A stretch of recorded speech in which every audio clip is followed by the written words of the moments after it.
When people say offshore accounts, what are they really trying to protect? So a lot of people just think, oh, I just register my company somewhere else. I don't have to pay tax. And that's like common, but it's just a misconception. I remember years ago, I had this Russian client. He was in the crypto space and he wanted to register a couple of offshore companies. And I'm like, okay, I'll register a couple of companies for you. Full disclaimer, like you have to report them and all this. He's, yeah, I'll take care of that. What's your top 5 list of things that an entrepreneur should be thinking about in terms of protecting themselves?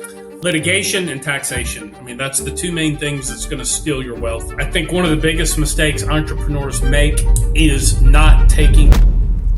I'm Garrett Wong, and this is the Investing to Win podcast.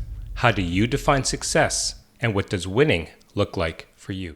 And so before we get into your bio, I want to create a little bit of mystery. When people say offshore accounts, what are they really trying to protect? Is it kind of like taxes, lawsuits, ex-spouses, governments, their own bad decisions? What would you say just right out of the hop like that? I would say probably all of that. Like, reasonably, like most people, when they say, I really want to take my business offshore, normally what they're trying to do is tax optimization.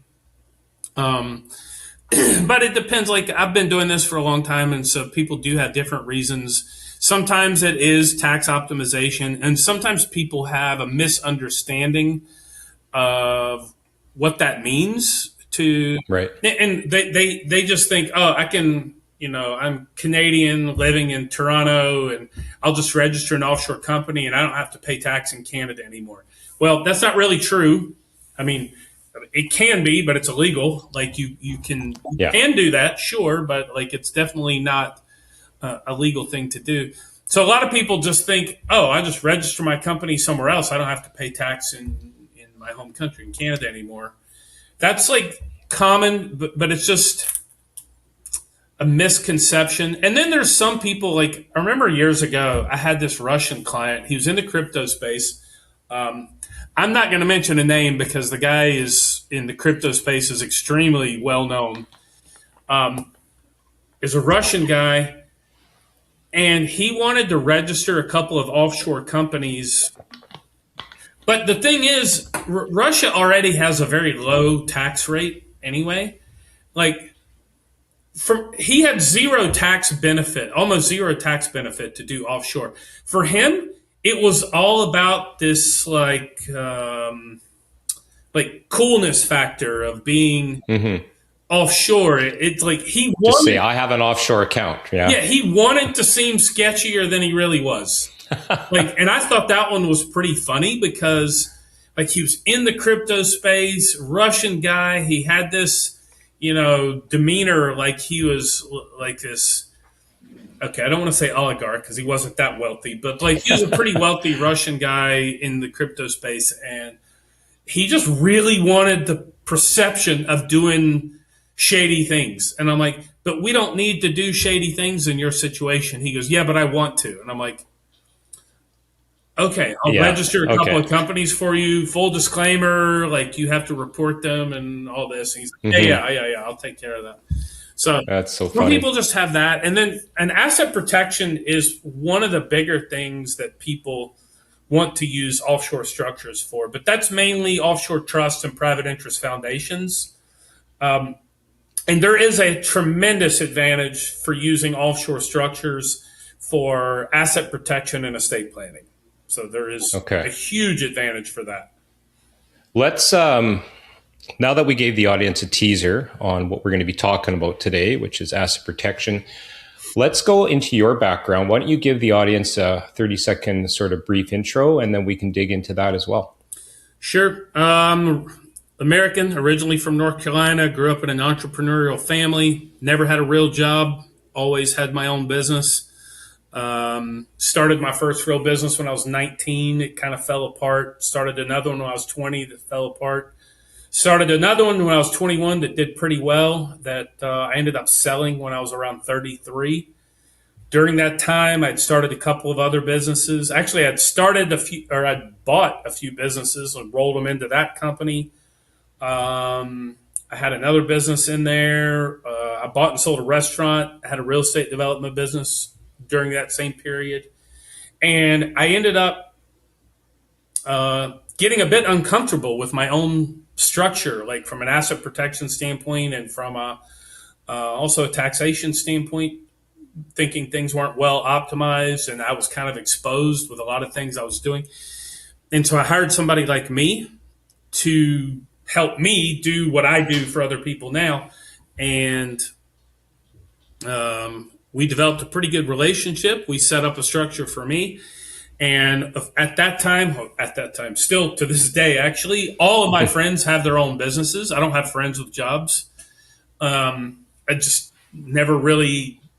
That's interesting. I was never in that circle. I really don't know anybody that has like a normal job. Everybody I know has their own company, or they're at least like a solopreneur or a freelancer. I don't really know anybody with normal jobs because my lifestyles. I live in 3 different countries. I travel all the time. I do a lot of adventure stuff. I race motorcycles and stuff like that. And so you can't really just call up your buddy that works, he's an accountant for the local construction company and say, hey, you want to ride motorcycles on Wednesday morning? Because you can't. But all my entrepreneur buddies can do that. Or hey, you wanna fly with me next Tuesday to Argentina? Let's go for a week to Argentina.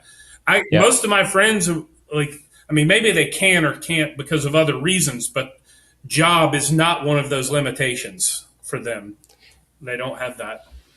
I find that fascinating when you talk about your, first business at 19, second at 20, failures, and yet all of your friends right now are all entrepreneurs. And I've got a mixture, and to tell you the truth, I don't have a lot of time to socialize. So, I get my sort of fix there when I go to business conferences and I'm leveling up with people, obviously entrepreneurs. So given that you, to your words, you never had a real job, what was your mindset back then of like you graduated and right at 19, like what was that business that you opened up at 19? I was just, and I'm 51 years old, Garrett. I can't remember all this stuff. I don't remember what I ate for breakfast. I'm 54. So, no, if you don't want to say it's fine, but unless it was sketchy. I was selling and reselling products, just like arbitrage kind of thing. All right. And then 20 was like a landscaping type business that. Okay. Basically, the landscape business kind of fell apart because I ended up cutting myself twice with a chainsaw, and I realized. Oh wow! I realized maybe this is not a long-term business for me to be in. Maybe I need to be in a business that uses my brain instead of my body for everything. So, but those early, like I've been doing this, I've been an entrepreneur for now 29 years. As I said, 54 years old. So you can kind of do the math. Like I was an educator, my story is that I was 6 months away from graduating with a PhD in molecular biology before I made my pivot, bought my first rental property, built up a large rental portfolio in 10 years, all while working another full-time job as a backup.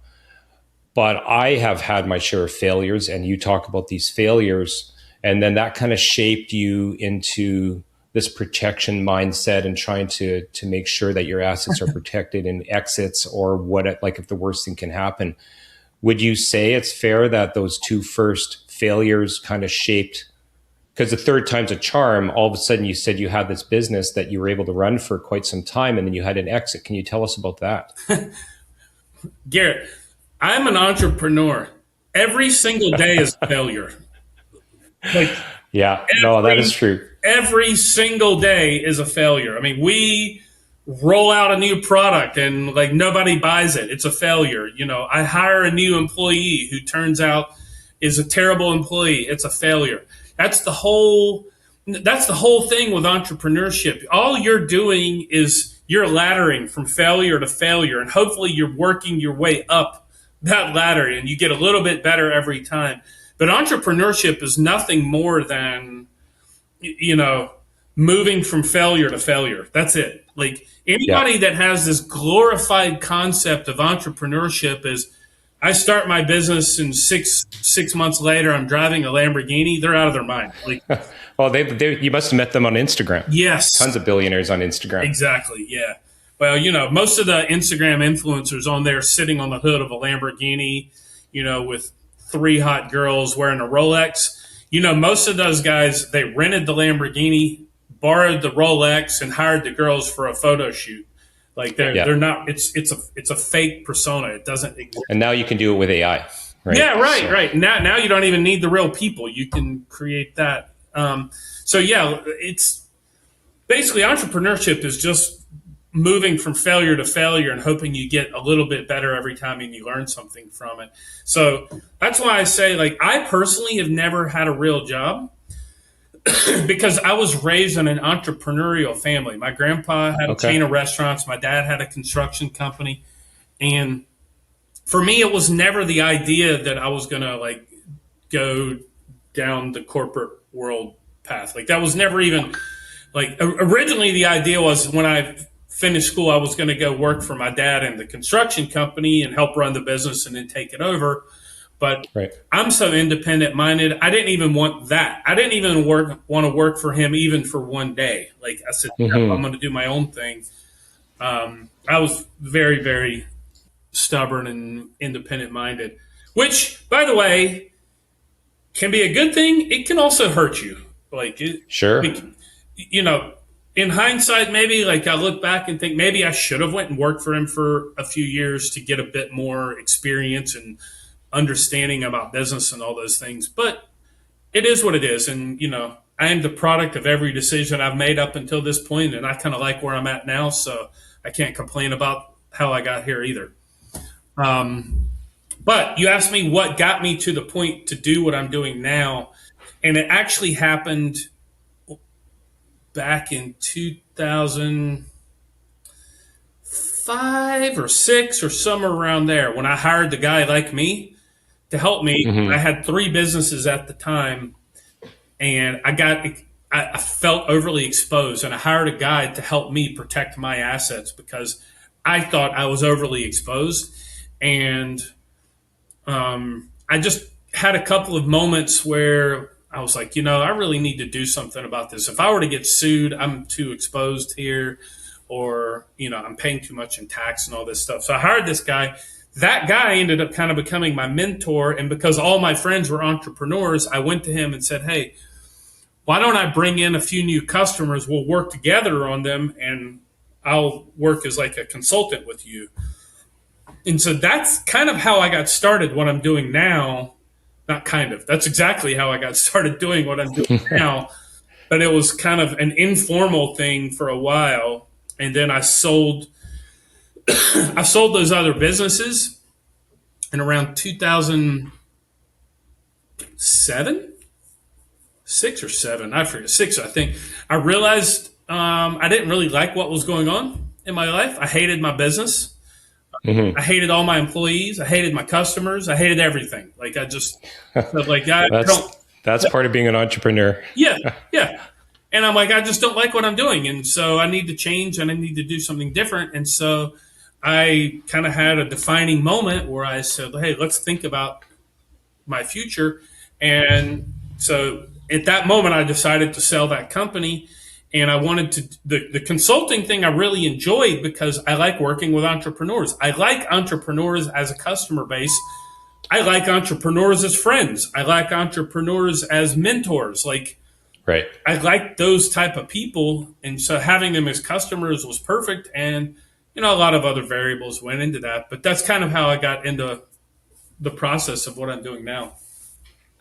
One thing that you had said that resonated with me, Bobby.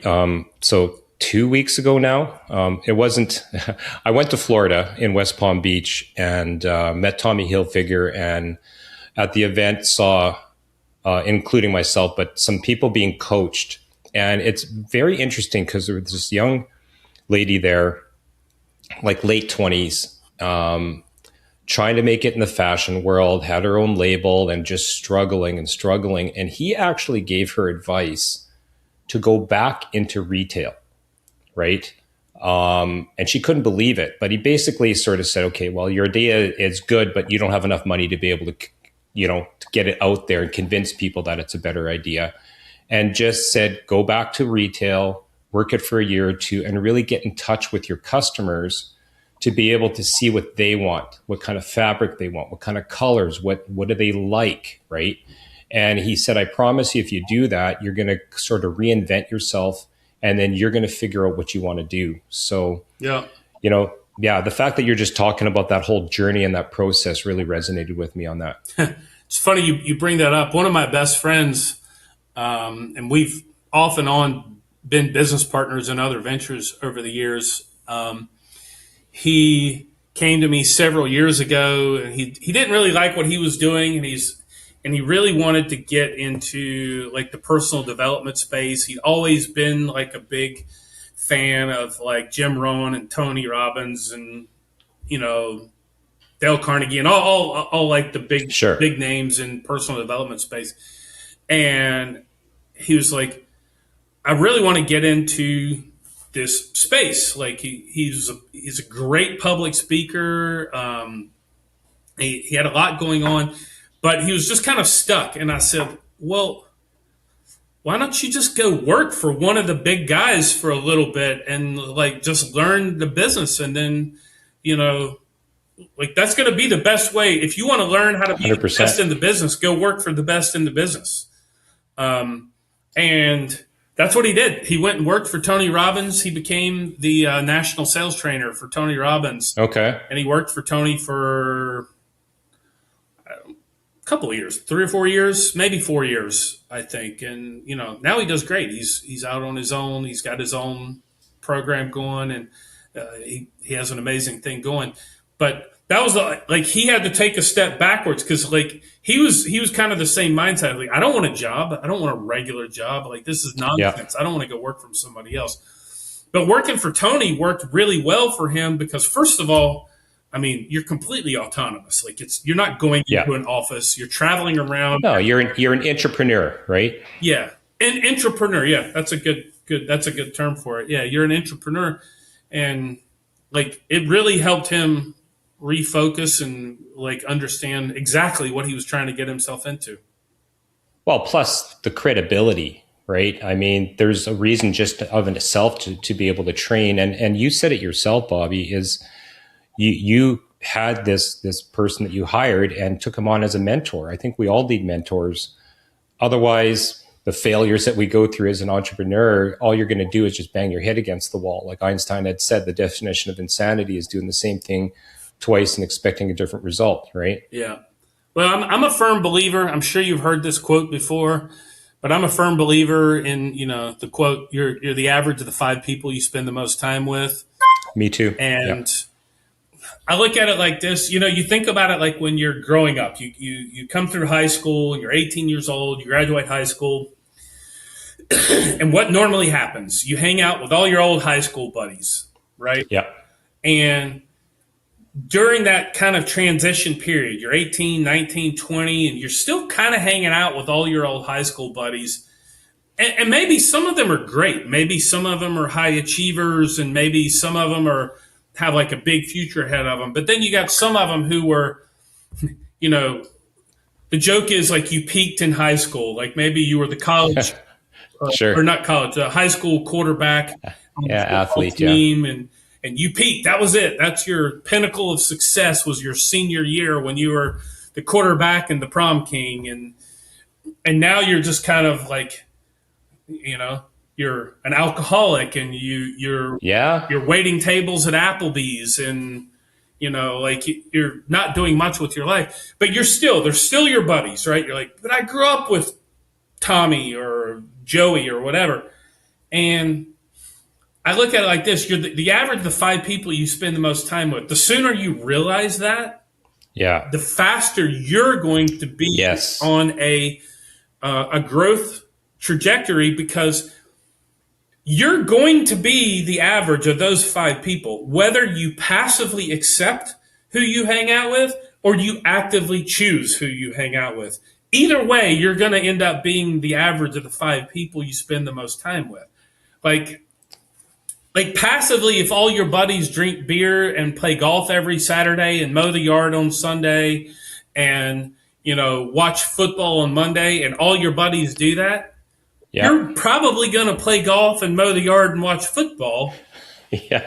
unless you go out and actively find a group of people that you want to emulate. And if you just shift your time engagement away from group A to group B, it's just going to improve your life as long as group B is an improvement. You know what I mean? And you either do it passively or you actively find that group. And for me, like I didn't really start actively going after those groups. I mean, I'm stupid. I've made countless mistakes. I probably didn't start that process until my late 20s. Right. But now, like for example, I host every year. Actually, it's coming up in like 2 weeks. I host an annual mastermind retreat. All entrepreneurs from all over the world, and this is like my go-to audience. Like we do the retreat once a year, but we're in a community, and so we physically meet up once a year. Everyone as a group. But during the course of the year, these are still the people. These are my go-to resources for like if I have I don't know, a marketing question, I go to somebody in that group and say, hey, can you help me fix this? Or I've got a problem with Google Ads, or I've got a problem, with team organization or raising money or something. There's somebody in that group, and like during the course of the year, we all do like informal retreats, let's say. Like I've got a wedding in May that I'm going to. One of the girls in the group is getting married, and there's like 10 of us from this group going to her wedding. Stuff like that. Like last Christmas, we had 20 people over at our place here in Mexico. 20 people from this group all came over for like a Christmas party. So they're not like our masterminds exactly, but I mean, you're making relationships are probably 70% of what an entrepreneur should be concentrating on, right? Yeah. And leveling up. And just moving back to your original point, I've seen people, and if you're listening to this audience and this is you, just kind of give your head a little bit of a shake. I mean, no offense at it, but you could lose a decade doing what Bobby just said. Working, coming home, popping a beer, watching football, rinse and repeat, living for the weekend. All of a sudden, maybe you got a decent job at 20 and now you're 30 years old and you're going, what am I doing? Like, I don't have enough money to retire. I can't do anything. And then my next point is, I mean, I have friends and I love them, but they puff you up, right? Oh, you're a successful entrepreneur. It must be nice. Like they don't see the failures and the heartache and the stress, right? Oh, right place, right time, or you're so lucky. Like anybody who's a true entrepreneur knows it's not luck. You bust your ass, you grind it out, and you fail again. And then maybe, just maybe, you were able to push something over the goal line, right? Right. I was laughing because you talk about that, the people that like puff you up. And usually the people that puff you up, they shouldn't be in your top 5. Let me put it that way. I don't know how else to put that. The people that puff you up are kind of like your old high school buddies that aren't doing very well, and they see you doing well, and they're like, man, I'm so jealous. You got it made. Your life is amazing. Like I live in 3 different countries. I live a block from the beach in the wintertime in Mexico. Amazing place to live. I've got a home in Europe. I live in Europe like during the summertime. I've got an incredible life. And you know what percentage of that was luck? 0%. 0% of that was luck. But like if I talk to one of my old like high school buddies, if I'm back in my hometown, they're like, my God, you're so lucky. You had such an amazing experience. Or like I came from a fairly wealthy family. Sometimes they say, oh, you're so fortunate. Like, must be nice. It must be nice that your dad gave you all that money. Like, bro, are you kidding? Like my dad never gave me a penny. Like I've never seen a penny. Like I was making car payments when I was 16. Like me too. I never got a penny of my dad's money.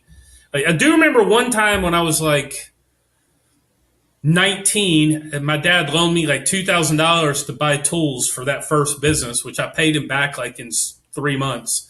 That was Yeah. the only time I ever saw money like from that. It was like 2 grand. But those people that puff you up, they don't, like you said, to your point, they don't understand. My circle of five, or the guys that come to like my mastermind retreat, they're not really the guys that puff you up. Like, they'll puff you up in the sense that that's great. Your business is up 22% this year. That's amazing, Garrett. You've done a great job. Your business is up 22% this year. But why are you not doing this? Are you stupid? What's wrong with you? Like, Yeah. No, that's exactly it. They say the truth, right? I love being the dumbest guy in the room. And Well, that's what I was going to say. You end up being the smart Yeah. guy in the room. And I hate being the smart guy in the room. If you're an entrepreneur and you don't have imposter syndrome on a regular basis, you're not doing something right. Right? No, I'm serious. So I got involved in. This is true. Yeah, I got involved in this group about, I guess, a year ago. Went to this big event. It's 2,000 people there, 79 countries, some of the most successful people. And I thought I was fairly successful, 3 businesses, 29 years as an entrepreneur. And I called my wife and I'm just like, I don't know if I belong here. Like, these people have millions and millions. And then I meet Kevin Costner and he's on stage and he brought me down back to earth, because he said, people don't know, like, I don't want to butcher the quote. He said, you're not an entrepreneur until you roll over at night and say to your spouse, sweetheart, we're not going to be able to pay ourselves this month. Right. He said, that's an entrepreneur, Yeah. right? And then from then on, I was just like, okay, this is my tribe. I'm going to keep trying to level up. I go, travel all around the world now. I was at the Sydney Opera House doing a keynote in August. And every time I go, I'm living my life because I love traveling, but I can mix travel with business. And then I'm starting to make these friends all around the world. And when I go there, I just get such energy to be able to come back and then keep grinding for another quarter or whatever it is. So it's been really good. Yeah. Yeah. I hate being, like I said, I hate being the smartest person in the room. And that's always, it's an uncomfortable situation. If you're in a room or you're in a group and everyone's looking to you for information, I know I'm in the wrong place. I'm like, whoa, yeah. I'm not leveling up if I'm the top, and I need to be like even in my business, I intentionally try to hire people smarter than me.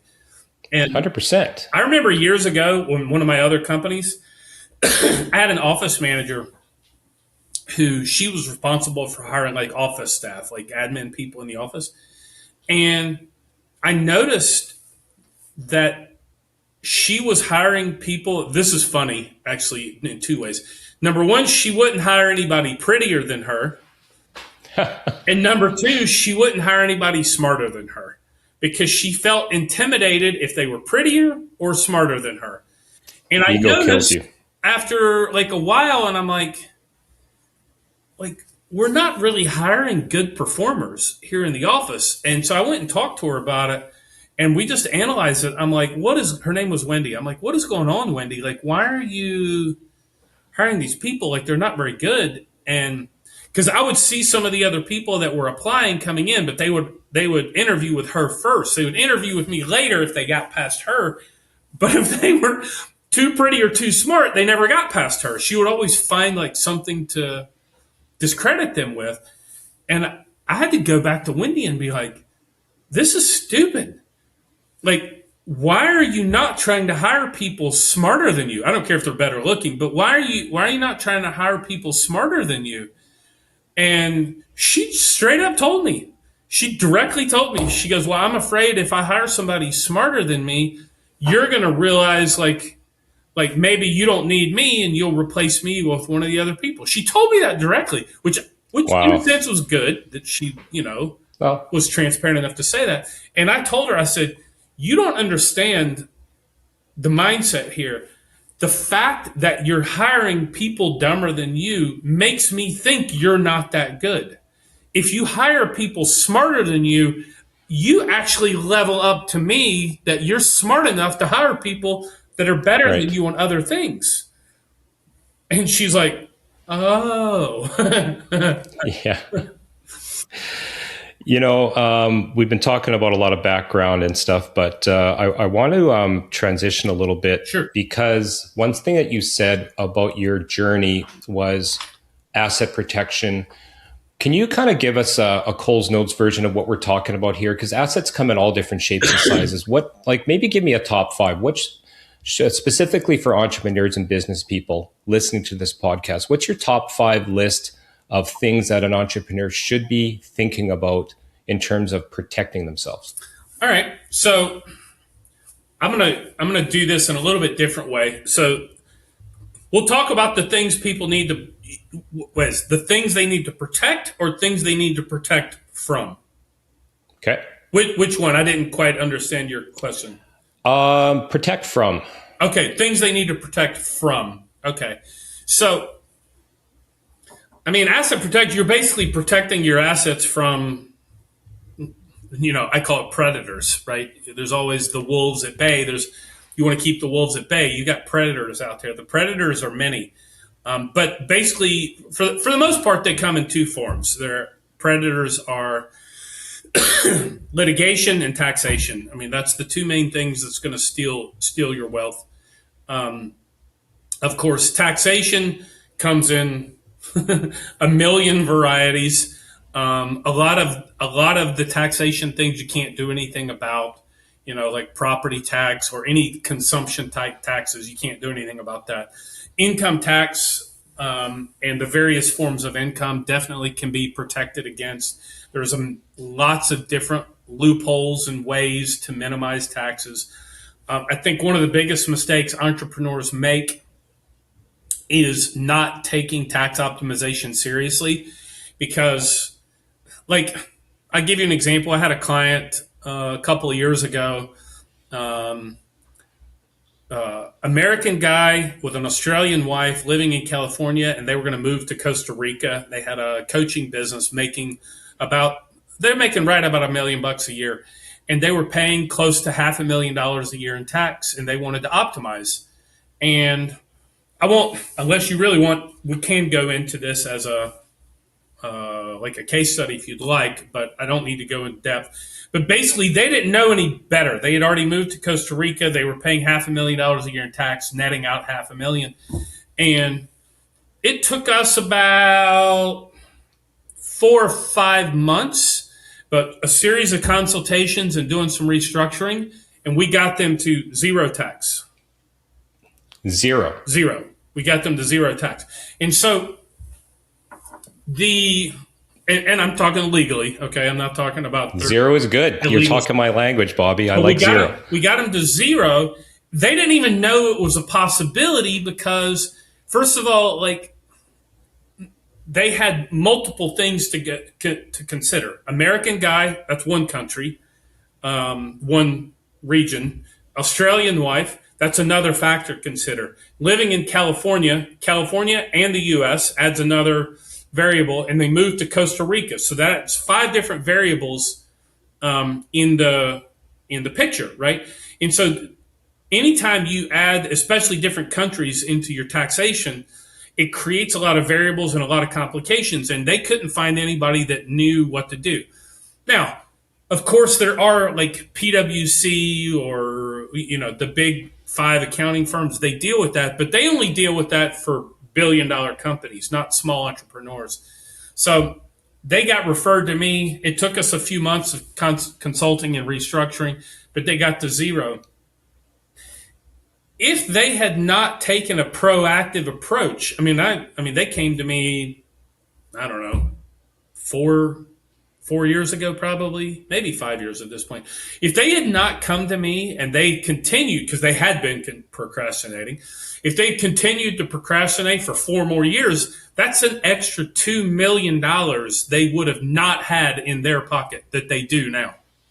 Yeah. Now, as an entrepreneur, so I'm going to get on my philosophical soapbox for a minute, but my viewpoint is entrepreneurs are the economic engine of the world. Entrepreneurs are what makes the world a better place, full I stop. would agree. Yep. Nothing happens until an entrepreneur comes up with an idea and executes it. Takes And the risk to disrupt an yeah, industry and then executes it. yep. So if that doesn't happen, then nothing really happens, right? Like, sure, we've got huge multinational companies that sell products and services, but they all started as an entrepreneurial venture at some point, right?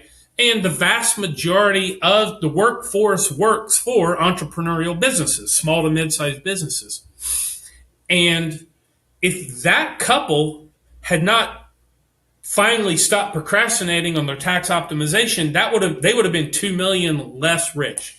Well, forget about being 2 million less rich. What really happens if you're an entrepreneur, and is exactly what's happened with them, is they go out, R&D on their products and services, hiring more people, improving the economy because they're hiring more people. They're giving more jobs. Yeah. They're improving their product. They're doing different things. They're investing in other businesses to help other businesses, right? So my view is I want my clients, and this is why I do what I do. And this is the thing that This I is the big realized picture. back in 2006, why I hated my old business and why I wanted to do something new is I formulated that my core purpose is to help entrepreneurs keep as much money in their own pocket as possible, because entrepreneurs are hands down the best allocators of capital by far. Government is nothing more than sand in the wheels of progress. They're terrible allocators of capital. Yeah. 20 years ago, you'd get some pushback on that if you say like government's a terrible allocator of capital. I don't think there's anybody left on earth that believes government's a good allocator of capital anymore. Like, nobody thinks I'm really happy where my tax money goes. Like, nobody thinks that. Like, I'm super, super excited to spend that money on investigating the mating rituals of pigeons on cocaine in Thailand. Like, Yeah. Let's get a subcommittee of a subcommittee of a subcommittee. yeah, nobody believes that's reasonable. So I think one of the biggest mistakes entrepreneurs make is not proactively doing tax optimization, because you're only hurting your business and you're hurting yourself. And almost every entrepreneur out there could use tax optimization strategies to keep more money in their pocket. So I know that was an extremely long-winded answer of your original. No, it's all good. Your point of, saving money, making money, whatever it is, reallocating that capital, hiring more people, which also pay income tax. They buy things. There's goods and services tax on that. I mean, that is what causes economies to, the flywheel of an economy engine just keeps running because entrepreneurs are putting the fuel into it, right? And the less fuel they have, meaning the more tax they pay, it's, out of balance, right? They pay more tax, they have less fuel, right? So the more fuel they have, the more that economy grows. Government doesn't really, like, if you look on, the statistical data, of course, government spending is part of the economic engine. But the reality is that's in most cases, that's not real economic growth. Like, it doesn't really benefit people. It's kind of like there's an old analogy I read a long time ago. It's the toll booth analogy. Have you ever heard this? No. So you got the toll booth analogy. You're driving down the highway and you have to slow down. All the traffic backs up, slows down, because you got to stop and pay your whatever. Let's say $1 for the toll booth. And then traffic speeds back up and goes on. So it slows the progress just for the sake of paying the toll. Well, the toll booth operator analogy is the toll literally only pays for the salary of the toll booth operator and the operation of the toll itself. So we don't actually create any additional progress. We only take money away from people to pay for a job that wasn't necessary to begin with. And that's the way I look at government in general. It's kind of like the toll booth operator analogy. In very many situations, most government agencies and processes is like a toll booth operator. We only pay tax to pay for somebody to do something we don't really need. So Well said. you asked Yeah, well about said. like asset protection. We went on the tax side. The other side of that is litigation, and that's there's an unlimited array of possibilities, and everybody kind of thinks, "Oh, well, I'm not going to get sued. Like, come on, I just have this little landscaping business and a couple of rental houses, and If you're a successful entrepreneur, it's not a case of if you're going to be sued, but when. yeah, it's when." And and a lot of lawsuits amount to nothing. You nothing happens, or if you have some business insurance, they don't sue you beyond the limits of the insurance, because there's an entire legal industry of parasitic lawyers out there that do nothing that go for your insurance limits. Yeah. So sorry if you're a class action lawyer listening to this. I would apologize to you, but it's not an apology. Like, you're a parasite. That's just all there is to it. You're not much better than government in that scenario. You're just creating problems and creating an industry that doesn't need to exist. But legal protections gives you the ability to have more control over the direction of that litigation. Whereas if you don't have any legal protections in place and you get sued for $1 million, and let's say your business is a sole proprietorship and you own 2 or 3 rental houses in your own name, and you own your own home in your own name, you're fully exposed. Fully exposed. You get sued for $1 million and you lose, you're going to pay the claim. Literally, they'll either take your business, they'll put a lien on your rental house, they'll put a lien on your primary residence, they'll go sweep your bank account, whatever they need to do to satisfy that judgment. So I look at asset protection planning kind of like an old Scottish medieval castle. So think about like what's an old movie? Like Braveheart. Everyone's seen Braveheart. Yeah, of course. Think about a castle from the Braveheart movie, or what's that? Game of Thrones. That's the other one, right? So think about like a castle in Game of Thrones. What does every castle have? They have a moat, right? Every castle has a moat around it, and then you got the drawbridge that keeps people funneling in through one door, and it's a barrier. And then you got a big wall, and then you usually have an inner wall and then a tower, right? So I consider asset protection planning, it's like building a castle around your wealth being that inner tower. And so there's kind of layers to it. Obviously, the higher risk you are, the more layers you should put into place. But if you're an entrepreneur or an investor, not only entrepreneurs, you could have a high paying corporate job and you've got a big like real estate portfolio. I've had clients. Doesn't take much. Too, and they still have exposure. And so you've got to put to me, the first layer of that is privacy. And that's what I mean by that is keeping your name out of public record associated with the assets you own. So that's like, for example, you own your own house. Your house is in your name. Anybody can pull up a public record and see, oh, look, Garrett lives at 123 Main Street, right? All that stuff is public record. So, like, at the very fundamental sense, you want to have as little of your name in public record associated with a piece of, or with an asset, a piece of real estate, something that's registered in public record, because all of those public record things, they're public record. Anybody can pull them up. Anybody can go. If I can guess that you live in Winnipeg, I can go on the real estate search there and just do a search of your name and find the home you live in. I can see the approximate tax, at least the tax value of your home. Maybe I don't see the real value, but I can at least see the tax value. And then I can go pull up, if I want to, it's a little bit tricky, but it's doable. I could pull up a credit report on you, and I could see, in most cases, I'd be able to see if you had a mortgage on that house. So let's say you had a house worth $1 million, and I pull your credit report, and I see you've got a mortgage of $300,000. Well, right off the bat, I know you got at least a $700,000 net worth. If I'm suing you for $1 Yeah. million, I know I can go after you for at least 700, right? Yeah. And let's take, like, the example I always use is, let's imagine you have a party at your house, whatever the party is, right? Like, I don't know. You love NFL and you got a Super Bowl party. Super Bowl's coming this weekend, right? So you have a Super Bowl party at your house. You got a bunch of friends over. One of your buddies gets drunk, drives home, kills somebody on the way home.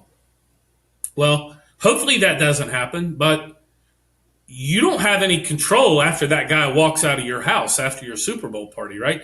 And and if he kills somebody, the family of the victim, they're going to go up the chain. They're going to sue him and they're going to sue you because you're the one that gave them, too much beer at your house. Well, Right. if I were the lawyer of that claimant, the very first thing I would do is I would do a record search on you to see if there's, like a pot of gold at the end of that rainbow. Like, Right. am I going to, if I sue you, is it even worthwhile? And so I'm going to do a public record search and see, all right, well, it looks like Garrett's got a house with $700,000 in equity and looks like he drives a Mercedes S550. So I know how much that car is worth approximately. I see on his credit report, I can see he's got an Amex Platinum card. So I know about how much he has to make to get an Amex Platinum card. Okay, I can see in another record search, he owns 5 rental houses over in, Toronto or whatever. I can see that. Right. Okay.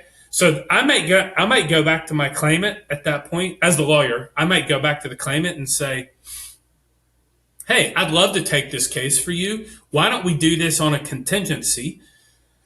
So for listeners that don't know what that means, a contingency lawsuit is if I'm the lawyer and I'm representing you and we sue somebody and we win $1 million, if it's a 50% contingency, I basically get paid on success of collecting on that judgment. So I would get 500,000 and you get 500,000 if we win and we collect. So if I were the lawyer in this situation, I would do the record search and I would go back to my client and say, listen, this guy's a piece of cake. I just put liens on his houses and stuff like that. No problem. So yeah, I'll take this on a contingency. Great. Let's do that. But if I go do the record search and I don't find your name anywhere on anything, well, I'm going to go back to my client and say, I'd love to take this case for you. I'm going to need a $10,000 or a $20,000 retainer to get started.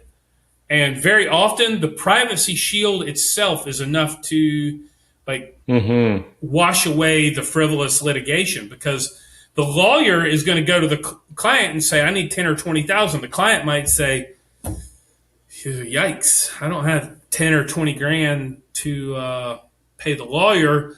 And even then, it's a risk that I may not win, and maybe I've got to give this lawyer more money to keep going. It might cost me 50,000. Yeah, never mind. I'm not interested. Bobby, I love doing these podcasts. Yeah, I mean, your agent reached out, and I'm really enjoying this, and we're going to keep going. But I just wanted to make the point because I'm shaking my head right now. I mean, if you're on YouTube and you're watching me, I'm writing down like pages and pages of notes here. You're absolutely right. And I'll add to that. Yes, they see a pot of gold, but they're going to say, well, okay, maybe it's not going to be able to go all the way through, but we know that this guy has enough equity that he's probably going to want to settle out. At least I can get you something. You still become a target just because you chose to be proud enough to put your name on title of your home instead of putting it into an LLC or whatever things that I'm going to be asking about now in my next question. Right? So how can we, I know we don't have 5 hours and I don't want you to give away all your secret sauce, but just from sort of asset protection for dummies, ABCs, like what are some strategies that people use on a very bare bones basis, just so we can kind of get the understanding for the level of education for this podcast? So the moat is privacy. So that's you get everything out of your own name. And that is things like, just imagine anything you own that has value. You don't want it titled in your name in any way, shape, or form. Okay. Okay. Like, for example, your home. your primary residence, your investment properties, if you got a taxable brokerage account. I say a taxable brokerage account. If you're, in Canada, you got a TSP or something like that. You can't do anything about Sure. that. Or if you're American, you got a 401k. You can't do anything about that. But I'm talking about taxable brokerage accounts. You don't own it in your own name. Businesses, like sole proprietorships, are for 9-year-olds with lemonade stands. Like that's like if you're still running your business as a sole proprietorship as an adult, I mean, are you even an adult? Like seriously.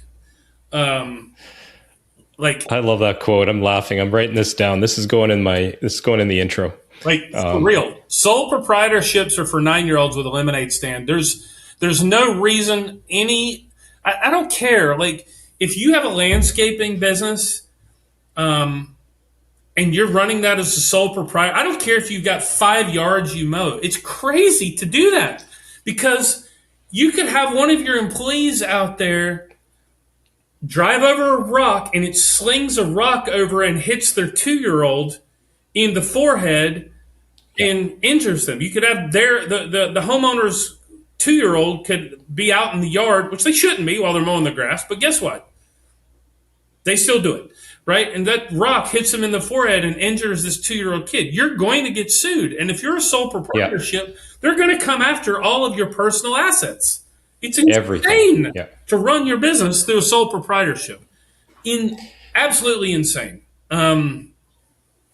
Now, let me stop you there for a second, Bobby, because I'm also in the landscaping space with my property management company. And, I play ice hockey with a bunch of insurance agents. And the insurance for landscaping companies and roofers, and it's just horrendous, right?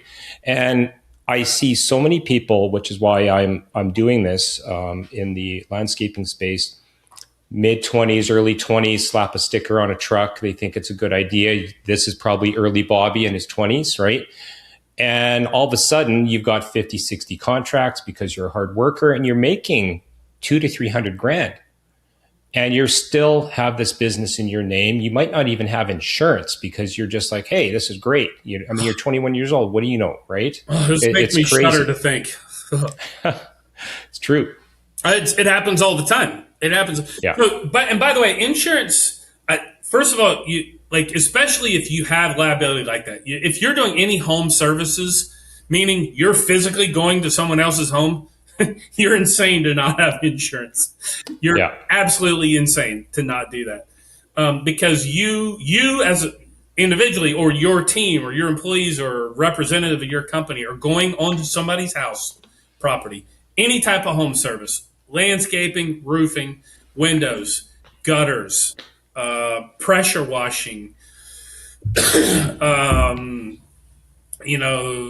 remodeling, like plumbing, electrical, any of that stuff. You got to have insurance because the liability associated with burning somebody's house down is crazy. Or injuring somebody, even worse, injuring somebody. Your life could literally be over. I've got a couple of examples I'll give you for this, by the way. I have some bad examples I'll give you of what not to do. But liability insurance isn't the only thing that's going to protect you. Because have you, like, I'm asking you directly, have you ever made an insurance claim for anything? Have you ever had to make one? Like, have you ever had to deal with the adjuster to make a claim on something? Yes. So we manage 600 properties up here in Winnipeg, Manitoba, and we have a group insurance policy. So that means our owners are paying into this to get bulk purchase pricing. But I am the person that has to decide if we're going to be pursuing a claim. And the adjusters, it's a battle. So we're denying this because it was vacant for 48 hours. Right. So what is an insurance adjuster's sole job? To deny the claim. To not pay the claim. And it's crazy too because you have a claim, in your house or your rental property or whatever. And this adjuster comes out with the happiest, nicest, friendliest face. Garrett, I'm here to help you. Let's get this thing fixed for you.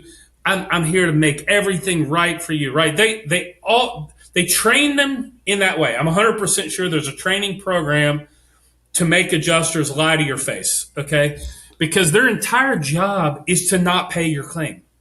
The whole thing is, if you've ever read an insurance contract, and I know you have, but listeners, if you've ever read an insurance contract, there's a reason why there's 73 pages of fine print.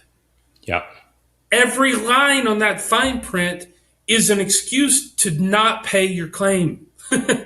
Everything on there is an exception to your claim. That's the whole point of this contract, is for them to find a reason. So I'll give you a great example of this. I had a client come to me in my consulting practice, not through Business Anywhere. My consulting practice is one thing.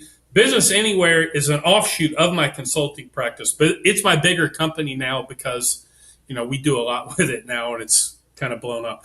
But through my consulting practice, this guy came to me from an asset protection standpoint.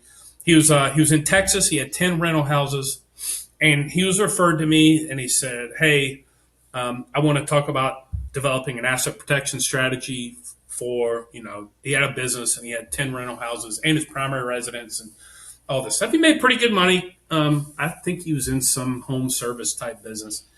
And he came to me, and I just, like, jokingly in the conversation in the beginning, I asked him, I said, "How do you own these properties?" And he goes, "Oh, I own them all in my own name." He said, "I was told by my advisor, I don't need to have an LLC for each property. I just need insurance on each property." And I said, that's a huge risk. He hadn't told me the whole reason of his call at this point. This is why it makes it kind of funny. I said, "This is a huge risk. Like, you never know when you're going to have some meth head decide to be entrepreneurial in the kitchen of your rental house and start making meth in your kitchen, and then the house blows up and kills somebody, and then you're going to be exposed across all your properties." And I'm not kidding. The guy, we were on a video call just like this, on a Google Meet video call. The guy, deadpan, straight face, looks at me and he goes, "That's not funny." And I'm like, "Okay, so why?" And he goes, "Because that's exactly what happened." Oh, wow. I'm like, "For real?" And he goes, "Yeah." He said, "I had somebody in one of my rental houses had a meth lab in the kitchen, and the house blew up and hurt some people in the house. And now I got sued for, I don't know, a ton of money." But guess what? He found out the hard way. Guess what? Property insurance, or guess what that insurance doesn't cover? Meth labs? Illegal activity. Yeah. They don't cover any illegal activity. That's one of their 7 million lines of fine print, is they don't cover if there's illegal activity. So his insurance company denied the claim. The family of the dead person sued for, I don't even remember, it's been a few years, but $1 gazillion dollars. I do remember he lost all of his rental properties, though. They basically took all the properties. And I think they also stuck a lien on his primary residence, because there was some homestead exemption in Texas, so they couldn't foreclose it. But he had a lien stuck on his primary residence, stripping most of the equity out. And that means he can't sell it and he can't refinance. Oh, right? He can definitely sell it. With a lien? Well, yeah, I guess. But you can definitely sell it. Pennies on a dollar. They're going to satisfy the lien, before he gets his money. Yeah, I'm dealing with one right now. I can't divulge too many details, but basically the insurance company denied a claim from one of my clients because their property was on fire because the building next door burnt. So figure that one out, right? So they're talking about suing. So it's absolutely crazy. They'll probably try to subjugate the claim on the other property, but then you got to deal with the fine print on the other property. But they're denying it. The word they use was deny. They're not even going to try to subrogate, right? They're basically washing their hands of it. So it's brutal. I know, but that's their whole. So this is not at a business perspective, but I have a condo in North Carolina, and I had a claim on my condo, and I fought it for 2 years to get the insurance company to pay the claim. And it was denied. And finally, I'm pretty good with this stuff. I'm not the average homeowner, if you know what I mean. and they were still denying me. And I was, I pulled up the HOA contract and I pulled up the insurance contract and I wrote them this long letter citing each paragraph, like that was related to this incident, because they kept trying to deny it for, I don't want to go into the details, but they were denying it for various reasons. And I said, well, actually, you can't deny it because of paragraph whatever, 1A, line 3C, or whatever. And finally, after 2 years, they finally paid out on the claim. So Wow. sometimes you have to fight them because it's literally their job to not pay your claim. But if you can prove to them using their own contract that they do owe out on the claim, they'll pay it. But they'll still deny it in the beginning. But it's like it's a little bit like The default. it's their default response is to deny, and it's a little bit like just a bluff. It's like, let's just hope this guy doesn't know how to read the fine Well, it's print. percentages, right? They're going to get the percentage of people who are going to walk away because they don't know any better. And They don't know any better. They're not going to go hire a lawyer and pay. Like, I did talk to a real estate attorney in that town, and I said, take a look at this for me. Can you do anything? He goes, I can do it. He said, but you're going to pay me almost as much as the claim in legal fees. And I was like, you know what? I'll just use my own legal resource. I mean, I'm an international tax lawyer, but I'm not I'm not on the bar in the U.S. I went to law school in Europe, so I'm not like a licensed attorney in the U.S. So I couldn't go represent myself. Well, I mean, I can't represent myself without an attorney, but not as an attorney. I can't represent myself, but I do understand like how to do these things. So I am kind of above average in this regard, and they still denied my claim for 2 years. It was crazy. Well, that's the way they do things. When we talk about taxes, without shortcuts, what variables matter first, right? Because I've seen some of your talks, citizenship, family ties, physical residency. You talked about that couple there, California, mine management, banking access. Like what's the variables that matter first out of those? All of them? They all matter. They all matter. I mean, there's a long checklist of things that matters. But the first thing, the kind of whenever I take on a new client, so let me rewind just for a second.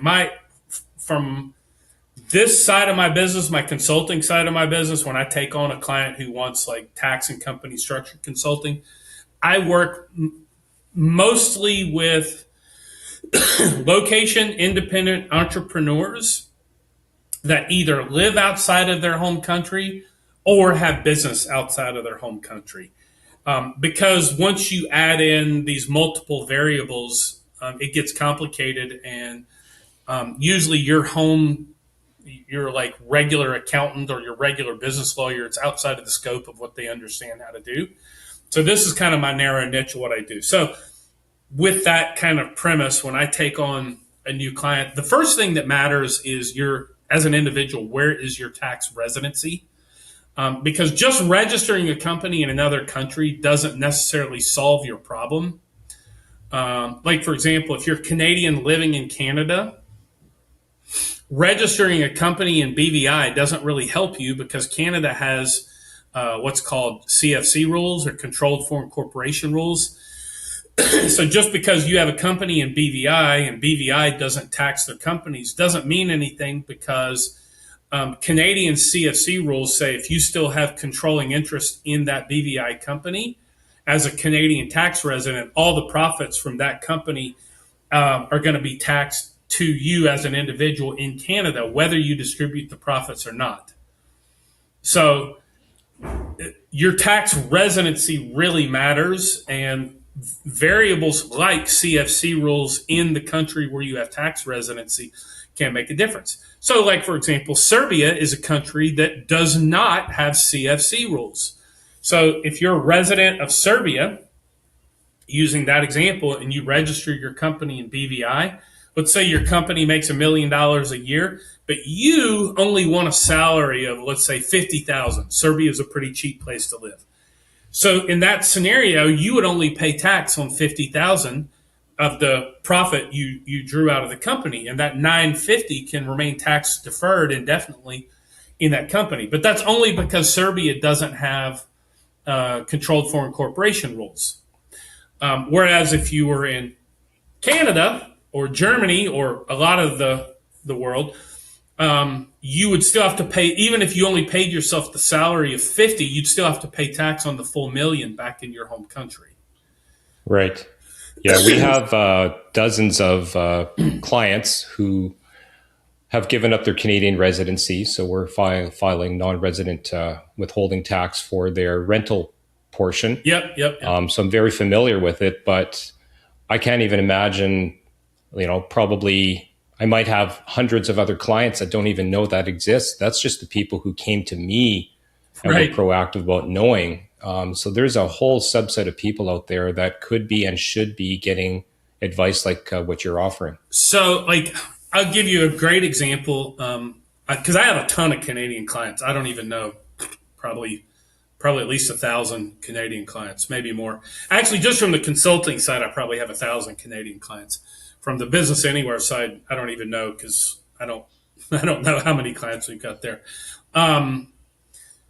But if you're a Canadian who exits Canada, the Canadian tax system, you leave the country, and you don't by default become a tax resident in Canada.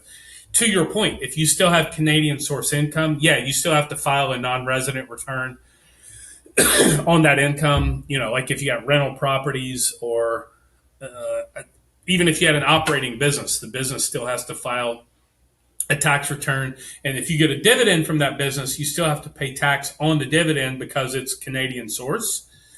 But anything you earn that's not Canadian source, if you're no longer a Canadian tax resident, you don't even need to tell Canada about it. You don't report it, you don't tell them anything, you don't have to pay tax on it, anything. So I have a lot of Costa Rica is a good example for this.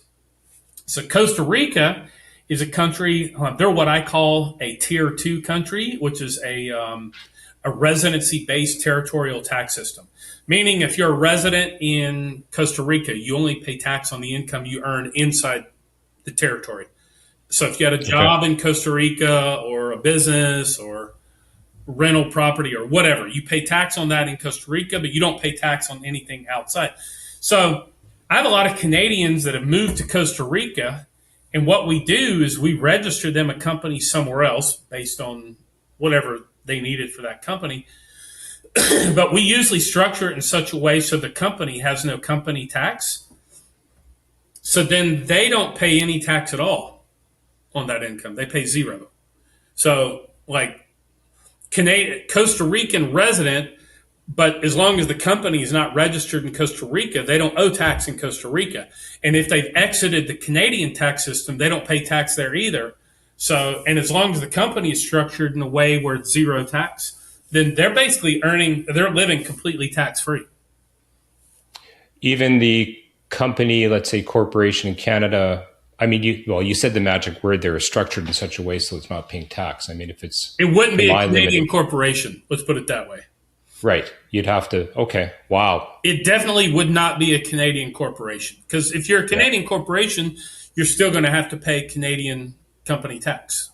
Yeah. So a good example of this would be if you're Canadian, we'll stick with this as a kind of a pseudo case study here.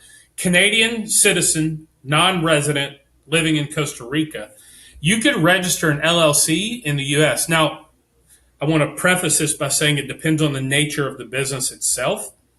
But let's say it's a virtual type business, meaning you don't have an office in the U.S., you don't have a factory, you're not physically doing your work. No bricks and mortar. Yeah, no brick and mortar stuff. You don't have employees where you're withholding payroll tax in the U.S.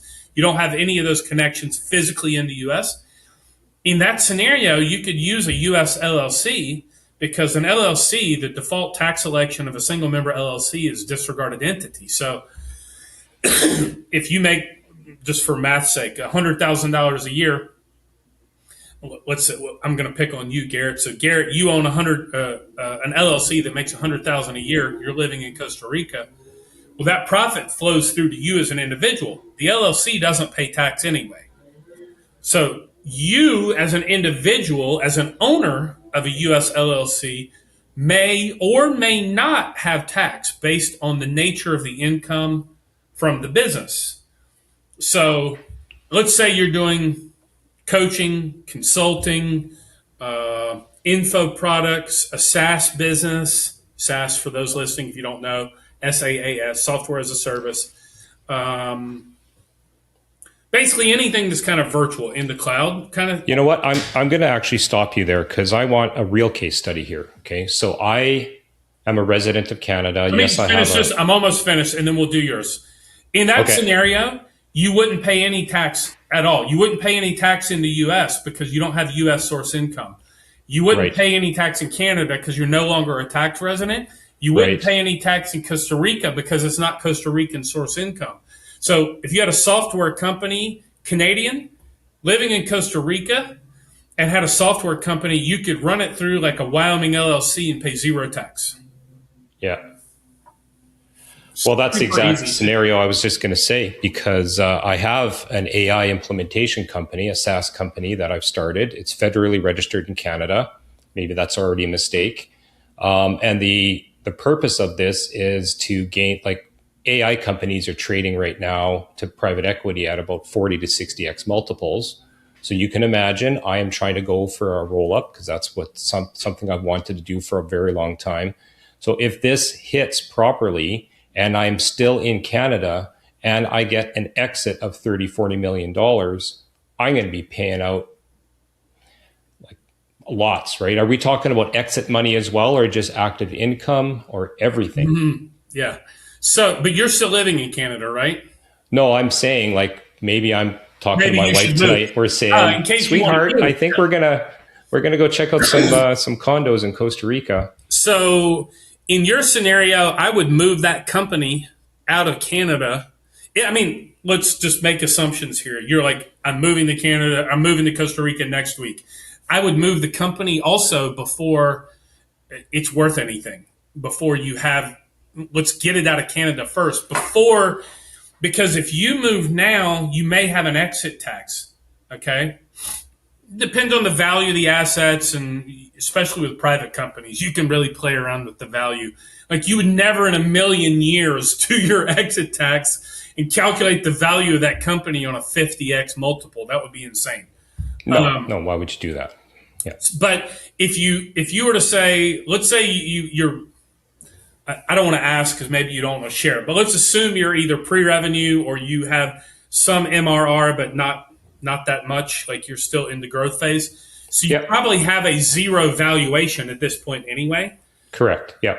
So I would, if you want to do that, I would move the company to the US, move you to Costa Rica, and then let's say a year or two, whenever you sell this thing, you're no longer a Canadian tax resident. You wouldn't owe anything in Canada, and if you sell it for $30 million, you wouldn't owe anything in the U.S. either, because the business didn't have any U.S. source income in that sense. Right. And the business happened outside of Costa Rica, so you wouldn't have any tax obligation in Costa Rica either. So you could do all this tax free, but you have to physically move yourself out of the U.S. and move the company out of Canada, and you have to move the company out of Canada as well. Wow. In your scenario, though, it depends. Are you trying to raise money for it? No, I mean it's okay. I don't want to say it's pre-revenue, but it's cooking, right? Like it's humming along. I'm doing webinars.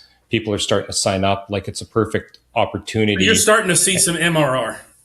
Yeah, and it's funny that, your agent reaches out a week and a half ago, and now I had time today to jump on a pod, and all of a sudden I'm writing notes because I'm learning. So I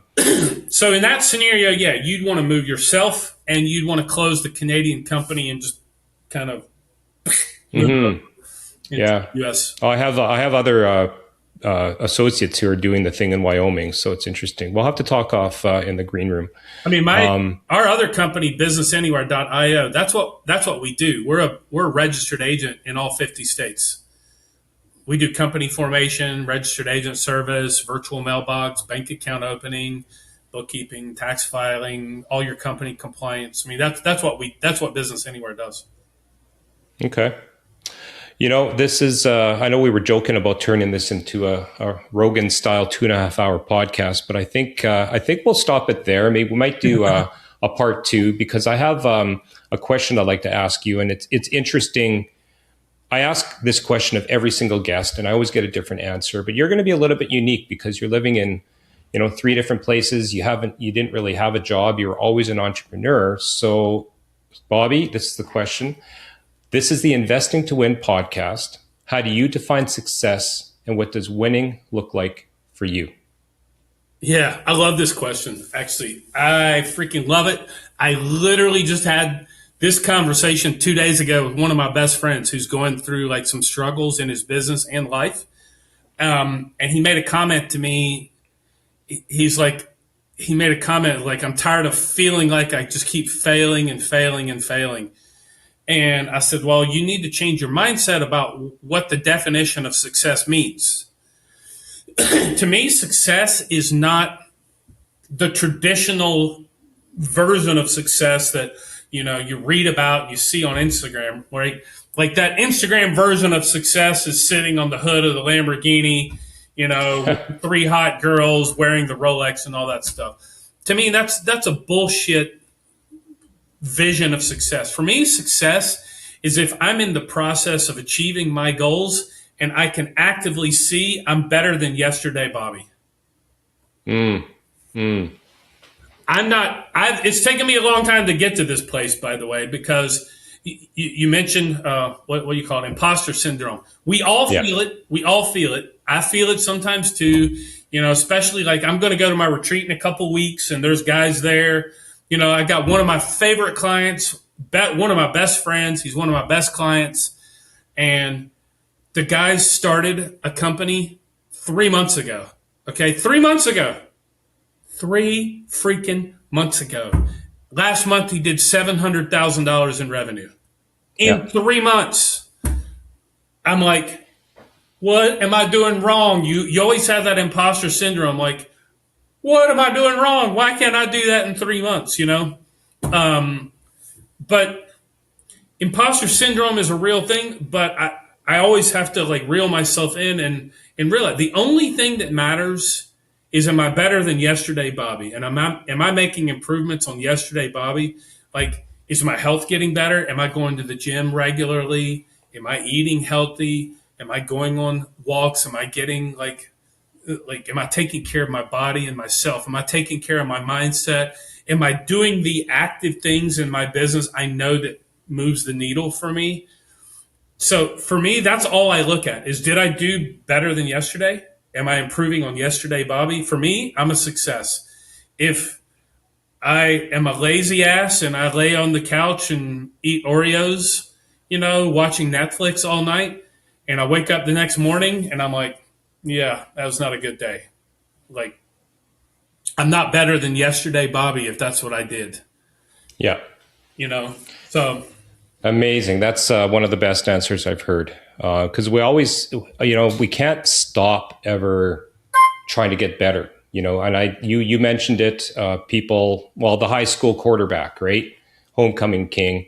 I know of people and know people who have a very large exit. I'm sure you do, whether it's 100 million, 300 million, whatever. And then they're lost. They become alcoholics. They get addicted to drugs because they've made it. But really what they should be doing is looking at the next thing, the next thing, the next thing. Otherwise, you always have to be trying to be a better version of yourself. And that next thing doesn't have to mean if I had a $50 million exit, it doesn't mean my next thing has to be a $100 million exit. No, just the next thing. My next thing could be, I want to climb, all the 14,000 foot mountains in the world. Yep. My next thing could be, I want to do a motorcycle trip, from Alaska to the Patagonia, right? Yeah. It doesn't have to be a monetary thing, and it doesn't have to be anything that extreme either. My next thing could be, my daughter's a singer, by the way, and I don't want to give any details to that, but my daughter's a singer, and my next thing could be, I want to go on tour with her and go to all of her shows next year. Right. Like that could be Yeah. like I can't do that now because I'm busy running my business. I try to go to a few of her shows every year. But if I sold my business, maybe my next thing is I really want to go and just go on tour with her and see every Yeah. show. Important thing is having a next thing. How about we can leave it at that? Have a Yep. next thing. Always try to be better. Be a better version of yourself. Be a good person and level up. Yep. Amen. All right. Well, thanks so much for hanging out with me. It's been a pleasure. We'll put your business and how people can get in touch with you. I know after people listen to this, you're going to get a ton of people asking, and I'm going to be referring some personal clients to you as well. So thanks for coming on today. Thanks for having me, Garrett. Cheers. Yeah, you too.